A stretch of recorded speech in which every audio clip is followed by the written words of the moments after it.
Medina के घरों के अंदर ये बदकमाश दाखिल हुए। इब्ने साद और शिमर जो है वो खेमों में दाखिल हुआ और मुखद्दरात इस्लाम की चादरें छीनने की कोशिश की। हजरत ज़ैनब सलामुल्लाह अलैहा ने मुखातब होकर कहा, हमारे चेहरे के रखवाले चले गए हैं, जालिम तू ख्याल नहीं करता हम रसूलुल्लाह की बेटियां हैं। हजरत शहरबानो, हजरत ज़ैनुल आबिदीन और हजरत ज़ैनब सलामुल्लाह अलैहिम, इन तीनों को एक ऊंट पे बांधा गया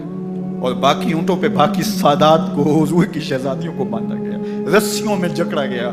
और ऊंटों पे बांध करके कूफे की जानब आगे आगे शहीदों के सर चल रहे हैं और पीछे ये काफिला चल रहा है। और जब ये काफिला वहां से गुजरा जहां लाशें पड़ी थी, इमाम ज़ैनुल आबिदीन 14 साल के थे और बीमार थे और उनका हौसला न हुआ, वहां गशी उनके ऊपर आने लगी। और वो मंजर इब्ने कसीर ने, बाकी लोगों सब ने लिखा है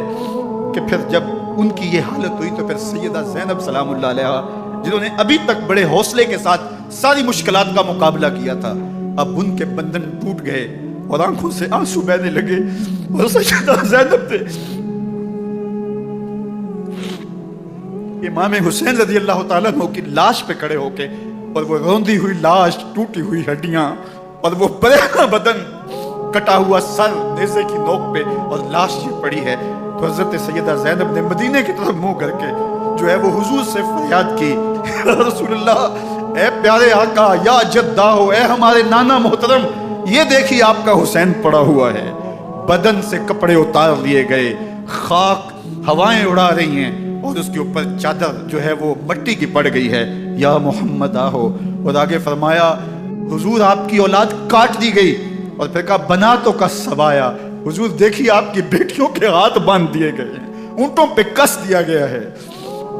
सरे शहीदा आगे आगे चल रहे हैं, रास्ते के अंदर एक जगह आई और इनको उतारा गया। रात का मौका था, एक खातून आई और उसने कोई खाना पेश किया इनको और कहा कि मैं किसी ज़माने में हज़रत सैयदा फ़ातिमा तो ज़हरा की नौकरी किया करती थी, उनकी लौंडी थी, उनकी कनीज़ थी, और आज मुझे पता चला कि आप लोग गुजर रहे हैं, तो मैंने कहा कि